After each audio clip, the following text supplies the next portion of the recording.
मेरा नाम सविता है, उम्र 32 साल। मेरा रंग थोड़ा सांवला है, लेकिन मुझे लगता है कि यही रंग मुझे और भी आकर्षक बनाता है। मेरी काया सुडौल है और मैं अपने शरीर पर गर्व करती हूँ। मुझे मालिश करवाने और कराने का बहुत शौक है। अब तक मैंने कई लोगों से मालिश करवाई है, कभी सैलून में, कभी घर पर, कभी दोस्तों के ज़रिए। मैं हमेशा नए नए बहाने ढूंढती रहती हूँ ताकि कोई मेरे शरीर को छू सके, दबा सके, मालिश कर सके और मुझे वह सुकून मिल सके। यह कहानी उस गर्मी की है। गर्मी की छुट्टियां शुरू हो चुकी थीं और मैंने ठान लिया कि मैं तैराकी सीखूंगी।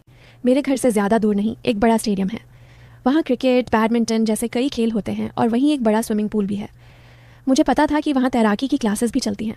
मुझे तैराकी सीखने की असल ज़रूरत नहीं थी, लेकिन पूल का पानी, वहाँ का माहौल और सबसे ज़रूरी वहाँ के कोच और सदस्य सब कुछ देखने की इच्छा थी। एक शाम 5 बजे मैं स्टेडियम की ओर निकली। मैंने सादा सफ़ेद टी शर्ट और जीन्स पहनी थी, लेकिन टी शर्ट जानबूझकर टाइट और गहरी नेक वाली चुनी थी। चलते वक्त रास्ते में लोग मेरी ओर बार बार दिखते। मुझे यह अच्छा लगता है।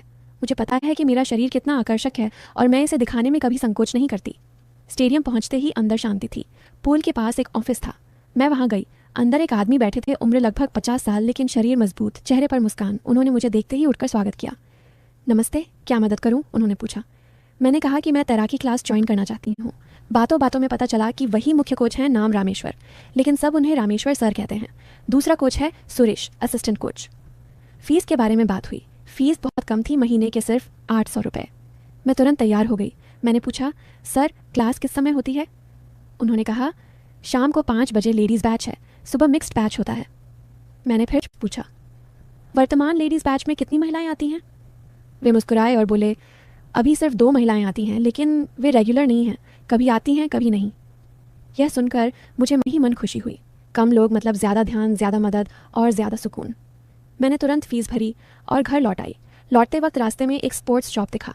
मैं अंदर गई और एक स्विमिंग कॉस्ट्यूम खरीदा, काले रंग का 2 पीस। ऊपरी हिस्सा पतला सा, निचला हिस्सा हाई कट। घर आकर मैंने उसे पहन कर देखा। परफेक्ट फिटिंग, मुझे बहुत पसंद आया। अगले दिन शाम को मैं निर्धारित समय पर स्टेडियम पहुंची। मैं पहले से ही स्विमिंग कॉस्ट्यूम पहनकर आई थी, ऊपर सिर्फ एक पतला शर्ट डाला था। बैग रखी और शर्ट उतारकर बाहर आई। अंदर सिर्फ 2 लोग बैठे थे, रामेश्वर सर और सुरेश। दोनों की उम्र 50 के आसपास। मैंने उन्हें नमस्ते कहा। मैंने पूछा, सर आज कोई नहीं आया? रामेश्वर सर मुस्कुराए और बोले, नहीं सविता, वे 2 महिलाएं तो रेगुलर आती ही नहीं, आज सिर्फ तुम हो, चलो चेंज करके आओ। मैं मुस्कुराई और बोली, सर मैं पहले से ही पहन कर आई हूँ। बैग रखकर मैं पूल के किनारे आई। जैसे ही मैं बाहर निकली, दोनों की नज़रें मेरे शरीर पर जम गईं। मेरा सांवला रंग, टाइट कॉस्ट्यूम, वे दोनों कुछ पल के लिए स्तब्ध से हो गए। रामेश्वर सर ने गला खंखार कर कहा, चलो पूल में आओ, पहले पैर चलाना सीखो। मैं पानी में उतरी। पानी ठंडा और सुहाना था। मैंने पैर चलाने की कोशिश की, लेकिन शरीर पानी पर तैर नहीं रहा था। मैंने बहुत कोशिश की, लेकिन हो नहीं पाया। रामेश्वर सर पानी में उतरे। उन्होंने मुझे पीछे से पकड़ा, एक हाथ पेट पर, दूसरा जांघ पर। ऐसे करो, पैर ऐसे घुमाओ, पिगम, वे बोले। उनका हाथ मेरे पेट पर से धीरे धीरे ऊपर सरका। मैंने कुछ नहीं कहा, बल्कि थोड़ा और झुक गई ताकि उनका हाथ अच्छे से लगे। सुरेश बाहर से देख रहा था। उसकी आंखों में एक अलग चमक थी। कई दिन ऐसे ही चलता रहा। रोज़ मैं आती और वे 2 महिलाएं कभी नहीं आती, मतलब हर बार सिर्फ मैं अकेली। रामेश्वर सर और सुरेश दोनों मिलकर मुझे सिखाते, लेकिन सिखाने से ज़्यादा उनके हाथ मेरे शरीर पर घूमते, कभी पेट पर, कभी जांघ पर, कभी छाती के पास हल्का स्पर्श। मैं कभी विरोध नहीं करती, बल्कि जानबूझकर ऐसी हरकतें करती कि उनका हाथ अच्छे से लगे। एक दिन मैं पूल में प्रैक्टिस कर रही थी। मैंने छलांग लगाई और पैर चला रही थी। रामेश्वर सर मुझे पकड़कर मदद कर रहे थे। उनका हाथ मेरी जांघ पर गया। मैं मुस्कुराई और कुछ नहीं बोली। सुरेश ने देखा और वह भी पानी में उतर आया। अब दोनों मिलकर मुझे सिखा रहे थे, एक पीछे से, एक आगे से। मेरी छाती पानी में हिल रही थी और उनके हाथ उसे सहारा दे रहे थे। कुछ दिनों बाद मैं जानबूझकर चेंजिंग रूम में कपड़े बदलने लगी। पहले मैं बाहर ही बदलती थी, लेकिन अब रूम में जाती।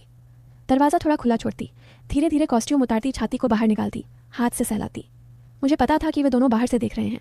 रूम की दीवार में एक छोटा सा छेद था, उसमें से वे आंखें लगाकर देखते। मुझे उनके सांसों की आवाज़ आती।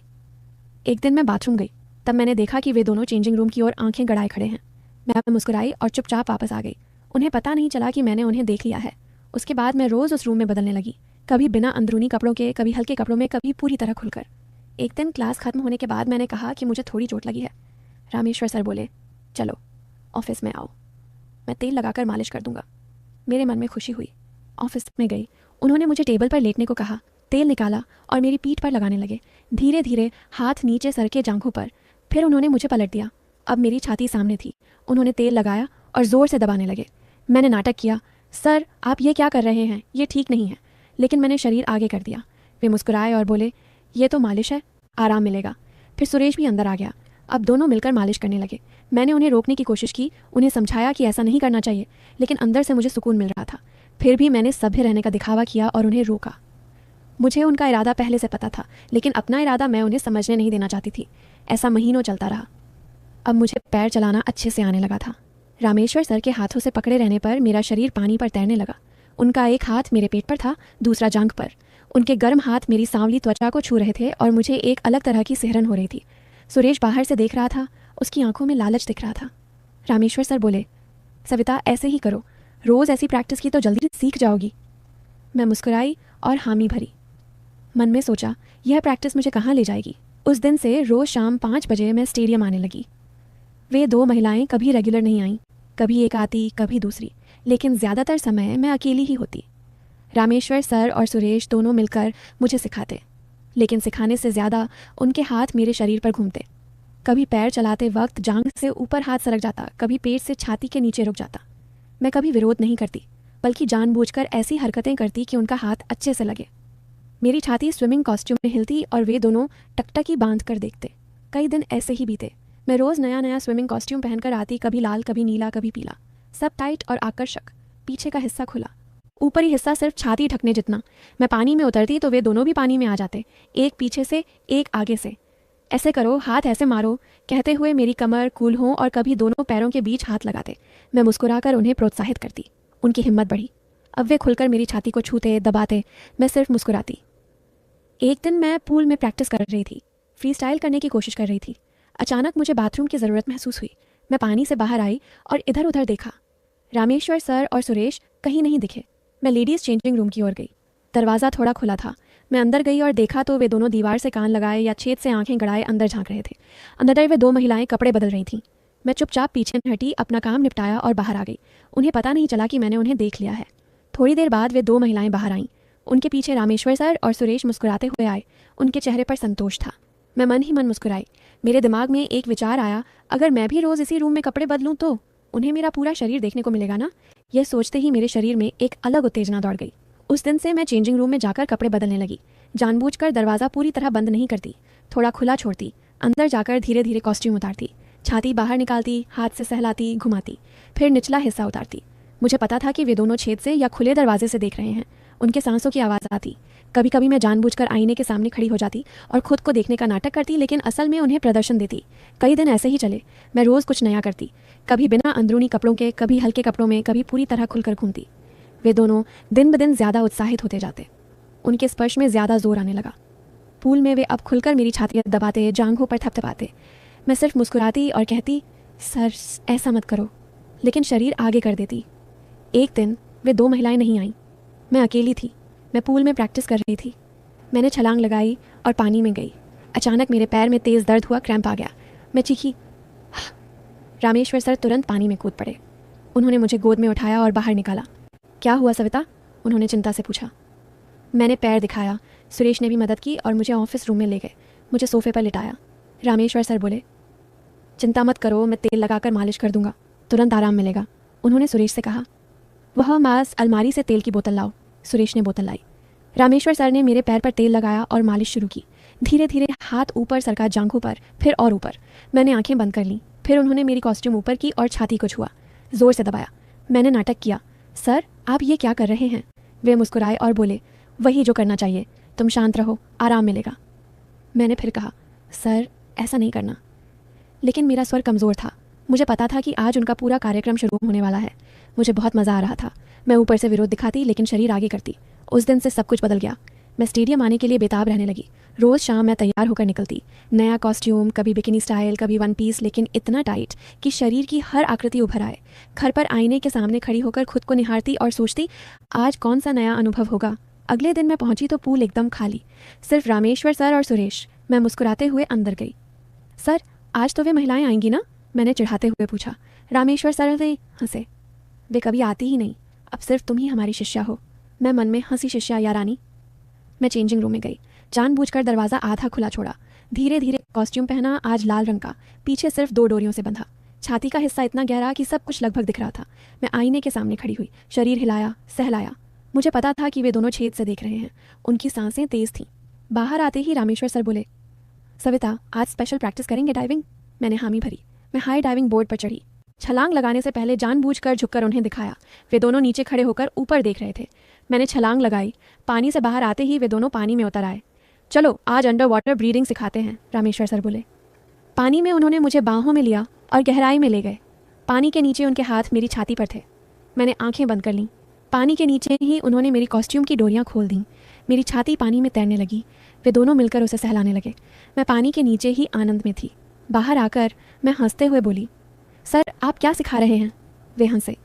यही तो असली तैराकी है। उस दिन पूल में लगभग 1 घंटा उन्होंने मुझे पूरा सुकून दिया। कभी पानी में, कभी पूल के किनारे बैठाकर, कभी बोर्ड पर लिटाकर। मुझे इतना आनंद मिला कि मैं थक गई। तीसरे दिन मैं आई तो रामेश्वर सर बोले, सविता, आज हमारा एक दोस्त आएगा। स्टेडियम का मेंटेनेंस इंचार्ज है व्यंकटेश। वह भी अच्छा तैराक है। मेरे मन में खुशी हुई। मैं हंसी और बोली, ठीक है सर, ज़्यादा लोग होंगे तो मज़ा आएगा। वे दोनों एक दूसरे की ओर देखकर हंसे।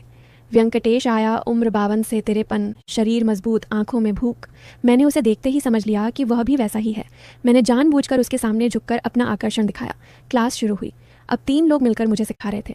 व्यंकटेश पीछे से पकड़ता, रामेश्वर सर आगे से, सुरेश बाजू में। पानी में उनके 6 हाथ मेरे शरीर पर घूमते। मैं आनंद में चीखती। क्लास खत्म होने के बाद वे बोले, चलो आज स्पेशल मालिश। मैं ऑफिस में गई। तीनों पीछे पीछे। अंदर जाकर दरवाज़ा बंद किया। व्यंकटेश ने पहली बार मेरी छाती को छुआ और पागल सा हो गया। रामेश्वर सर ने तेल निकाला। अब तीनों मिलकर मुझे पूरी तरह सहलाने लगे। एक छाती दबाता, एक दूसरी ओर हाथ फिराता। फिर उन्होंने मुझे अलग अलग स्थिति में लिया। उस दिन तीनों ने मिलकर मुझे इतना सुकून दिया कि मैं बेहोश सी हो गई। अब रोज़ नया दोस्त आने लगा। चौथा दोस्त डॉक्टर देशपांडे, रामेश्वर सर का पुराना मित्र। वह कहता, सविता, तेरे शरीर की जाँच करता हूँ। और फिर डॉक्टरी बहाने से हर जगह हाथ फिराता। 5वां एक व्यवसायी नाम महेश। वह महंगा तेल और लोशन लाता और स्पेशल मालिश करता। अंत में कुल 6 लोग हो गए, रामेश्वर सर, सुरेश, व्यंकटेश, डॉक्टर महेश और उनका एक पुराना कोच मित्र शर्मा। सब 50 से ऊपर, लेकिन मजबूत और उत्साही।